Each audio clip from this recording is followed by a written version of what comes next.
గణేశాయ నమః, గాయత్రీదేవ్యై నమః, మహాసరస్వతి నమః, మాతాపితృభ్యో నమః. ముందుగా ప్రేక్షక వీక్షణ మహాశీలందరికీ కూడా నమస్కారం.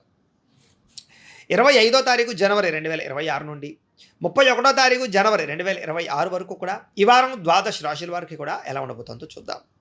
అయితే ఈ వారంలో జనవరి 25వ తారీఖున రథసప్తమి వచ్చింది. అందులోనే ఆదివారంతో కూడుకున్నటువంటి రథసప్తమి. సాధారణంగా ప్రతి ఇంట్లోనూ కూడా ఈ రథసప్తమి రోజు పూజ చేసుకుంటారు. ఆరోగ్యం కోసం, ఐశ్వర్యం కోసం, కోరిన కోరికలు నెరవేరడం కోసం. ముఖ్యంగా ఆరోగ్యమే మహాభాగ్యం. ఆరోగ్యాన్ని మించిన ఐశ్వర్యం ఇంకొకటి లేదు ప్రపంచంలో. కాబట్టి ఈ ఆరోగ్యం కోసం చేసేటటువంటి రథసప్తమి పూజ చాలా విశేషం. ఇక ద్వాదశ రాశుల వారికి కూడా ఈ వారం ఎలా ఉండబోతుందో చూద్దాం. ముందుగా మేషరాశి వారి యొక్క ఫలితాలు.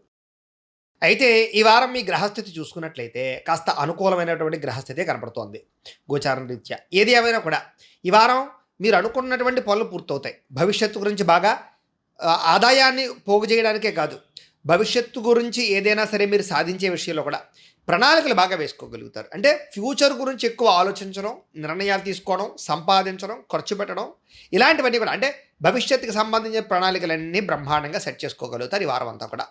అలాగే ముఖ్యమైనటువంటి వస్తువులు కానీ, వాహనాలు కానీ, యంత్ర పరికరాలు కానీ, ఆన్లైన్ షాపింగ్లు కానీ, గృహోపకరణ వస్తువులు కానీ, ఇలాంటివన్నీ కూడా మీరు కొనుగోలు చేసుకోవడానికి ఈ వారం చాలా బ్రహ్మాండంగా కలిసి వస్తుంది. ఏదైతే మీకు లోటు ఉందో, ఎప్పటి నుంచో తీరని కోరిక ఉందో అలాంటివన్నీ కూడా ఈ వారం తీరే అవకాశాలు ఎక్కువగా కనపడుతున్నాయి. అలాగే ఏదైనా పెద్ద పెద్ద ఫ్యాక్టరీలు పెట్టడానికో, ఇండస్ట్రీలు పెట్టడానికో, వ్యాపారాలు చేయడానికో, ఇల్లు కట్టడానికో, వాహనం కొనడానికో, అప్పులు చేయాలనుకున్న బ్యాంకు రుణాల కోసం ప్రయత్నం చేసినా, బయట రుణాల కోసం ప్రయత్నం చేసినా కూడా మీకు ఈజీగా రుణాలు మంజూరు అయ్యే అవకాశాలు కనపడుతున్నాయి. అలాగే పాత రుణాలు తీర్చడానికి కూడా కృషి చేసే ప్రయత్నాలు కూడా మీకు ఈ వారం బాగా ఫలిస్తాయని చెప్పొచ్చు. అలాగే నిరుద్యోగులకి ఏదైతే మీరు సరైన ఉద్యోగాల కోసం లేదా మీ యొక్క అనుకున్నటువంటి కాన్సెప్ట్ తోడు కావాల్సినటువంటి ఉద్యోగాల కోసం ప్రయత్నం చేస్తున్నారో అలాంటి వాళ్ళకి